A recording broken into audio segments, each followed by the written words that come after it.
Hello YouTube, Robot Combat Models here. Welcome back to another How to Build. That's right, 2 How to Build in 1 week. This is crazy. But yes, this is another member of the daily upload week. I'm assuming at this point it should be around about 5 or 6. But yes, let me show you Skynet. I should bring up a picture of it now. Essentially what it is Crystal Carnage's machine, or one of Crystal Carnage's custom-made machines from his series, and on his request I'm going to make a how to build on it and put my own little twist on it. I am going to do the updated version. I can't find an image of that at the moment though, but it is very similar to that version that I just showed you there. Anyway, without further ado, let's get into what we're building it with. Ha, you thought I'd cut, wouldn't you? I'm not cutting this time because I've got it all here with me, because I am prepared to build Skynet. You will need cardboard of some shape or form. Cereal box cardboard is always my personal preference. You're also going to need yourself the instructions, which should be found in the Google Doc link down below, so you can easily access that. Also, you're going to need yourself your classic pencil and ruler to do all your stuff, and your scissors to go and cut everything out. Of course, you're going to need your tape to stick it all together, but before you stick it together you might want to decorate it, in which case we're going to take ourselves a kind of cyan coloured pen and a lime coloured pen. Of course you can use pencils or crayons or whatever you have as well, as long as they're green or blue roughly. You may also need a black marker for the typography, which I'm going to attempt to do. No promises how good that'll be. Also, some silvery tape would be good for this one again, or just a pencil or any grey pen of some sort would be just fine as well. And finally, a round object to draw the saw blade around. You could just use a compass and measure the radius, or you could find this like this old coin called a crown here that is perfect. Oh my goodness, it's the perfect size for a saw blade. Well, let's get right into it now. Alright then, so the logical first step is to cut out all your panels. That is what I have done. I've got all my panels here now. So what I'm going to do here is I'm going to start colouring them in. Obviously you can do that beforehand, it's really up to you. I personally prefer to do it afterwards. Now, I think I have my pens here somewhere. Yes, I do. Okay, right, so for me, I'm going to do firstly the wedge blue and some other. Well, I'll just colour it in. I'll do time lapse. Enjoy.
So the panels that make up the main superstructure of the robot are all done and dusted.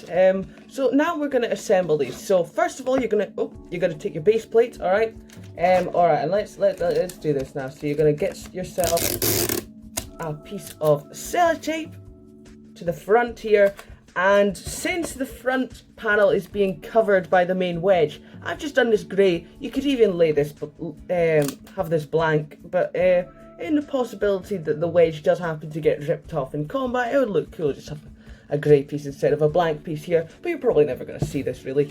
Alright, from there we can take this, and again you can put sellotape over your panels as well to give them a nice sheen to them and also protect them. Oh, and make them last a little bit longer, so I'm probably going to go ahead and do that. I never used to do that, but I've been doing that recently, and I do agree that I think it does give a nicer effect and a nicer finish on machines, so I would definitely recommend that. Plus I also have a lot of sellotape to spare right now. Alright, so that's in. Perfect. You're going to take another piece of sellotape this time. You're going to take that to it, and you're going to go and add that to the main model. So you should have your base panel, your top panel, both connected via the front panel. Let's get the back panel in the mix as well. Again, I'm going to go and put some sellotape over it, like that. And again, over here, like so. You just wrap some pieces around, why not? And trim you off as well as you. Alright, perfect. Let's get this now. Put this in, and again, tape your back panel to the back of the base. That is obviously the smaller panel. So now you can see the shape of the main body of Skynet is starting to come together now. You got the front, the back, the base, and the top. Oh, and the top. Alright, side panel.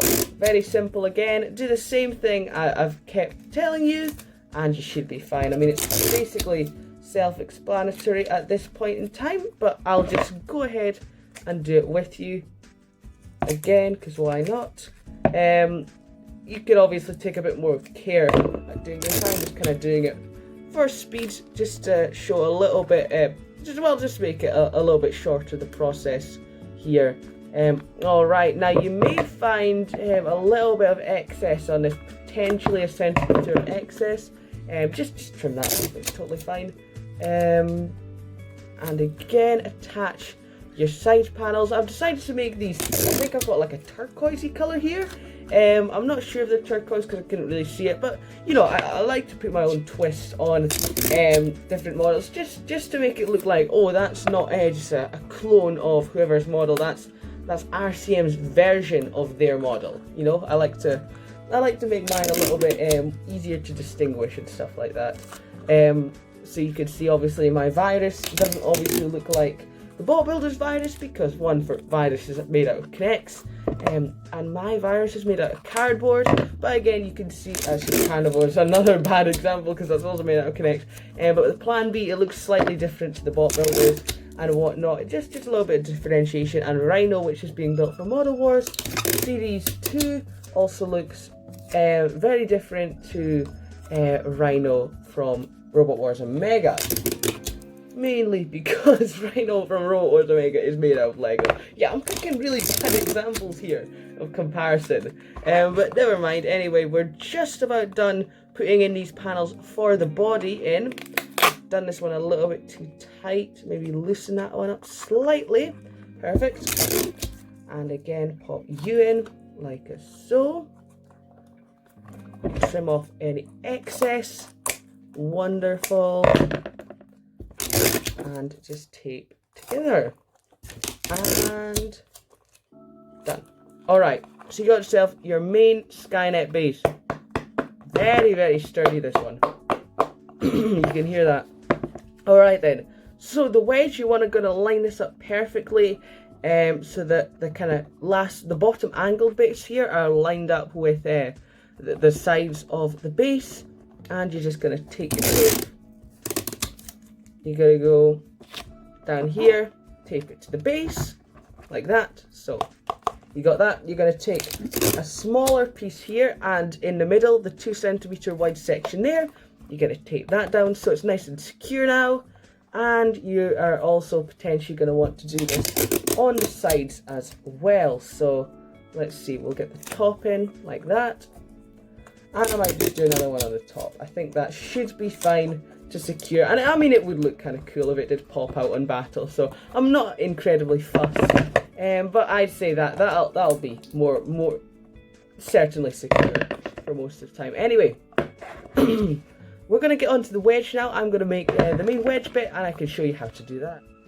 Alright then, wedge is all done. We have our side pieces as well. So let's get these in, shall we? So again, I'm going to put the tape over like so. And again, we're going to take one piece of tape like this, and we're going to take our piece of body, and at the point where the main body kind of touches, you're going to pop that in like that. So you got this wedge down here now. Perfect. Oh, I dropped that. Alright. And then you're going to do the same for the other wedge. Again, tape it up, make it all shiny. Lovely. Okay. And lastly, take this and again tape that on where it would meet the main superstructure. Alright, so you got your two green pieces here. Now you're going to take your main wedge, alright, and you're going to stick this down on top of it, okay? Actually, we're going to do a little bit lower just to be safe. Nice and low, because it's kind of more of like a bucket wedge kind of thing. So put that maybe like at half the height of the prongs, and bring that down like that. So you should have something like that. Perfect.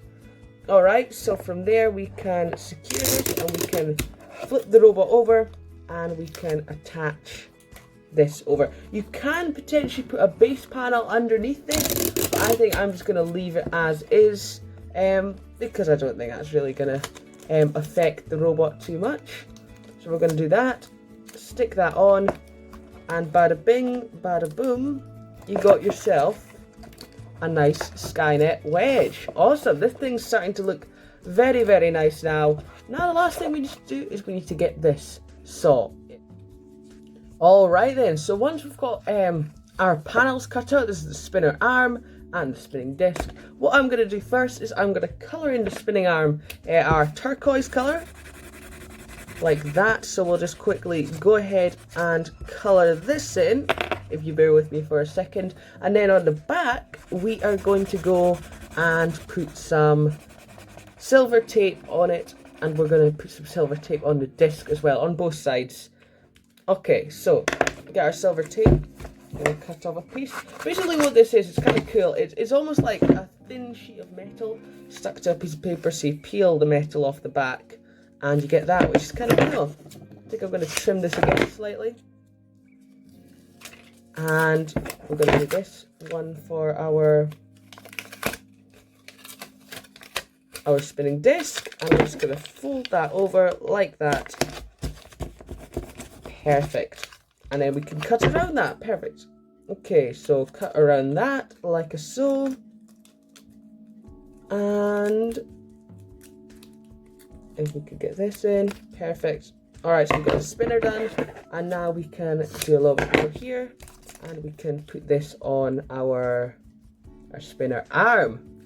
Okay, so I'm going to do this in the style that Crystal Carnage has made his Skynet. You have a flat arm and an angled disc, and what you do with that is you make a little notch in the top of the arm, you stick the disc in, and then it kind of works as like a spinner arm, which is kind of cool. Again, pop this last bit in here. I didn't quite get the length, so I'm just having to put these odd bits in to tape that up. So you should have a nice silvery back to this panel, which is fantastic. There you go, you got turquoise, you got silver. Alright, so with your scissors, you're going to make a little notch in the arm, like that. Maybe take a little bit out as well. Instead of just making a straight cut, you can take a little bit of the cardboard out. So you've kind of got a slight, maybe like a 1/3 of a centimetre gap there, of which you could easily slip your disc inside. And then we can take ourselves some tape now. So we take a piece of tape here and we put that in, and on the other side we take a piece of tape and we put that in like that. I think that is us just about done. We can do it on the back as well. Take a piece of tape put that in, take this tape, and put that in. There you go, you got yourself your spinning arm. Last thing to do is obviously take the arm, take a bit of tape, and stick it down where it should go. I'm going to mess that up slightly. Do that. And on the back as well, just to give it a little bit more structure. And voila, you got yourself a finished Skynet model. The saw comes down like that. It is static. You could make it movable if you want, but I think this one serves it better if the saw is just static. So the sword comes down, the saw comes down, and you got that wonderful wedge. So that is your finished Skynet model. Let's get to the arena and let's get some night. Well, as far as things go, I'm very happy with this one. I think it's turned out very well. It's got a very low wedge. Look, we've got suspension here that you can get in underneath very easily. It's a good pusher, and on it obviously it's got the saw on the top as well, which is fantastic. So yeah, that is how to build a Skynet. It's a very cool custom machine, definitely inspired a bit of Saw Blaze, but I do really enjoy this one. Potentially a Model Wars 3 competitor, this one. So yeah, thank you very much for watching. Hopefully you did enjoy, and I'll see you all next time.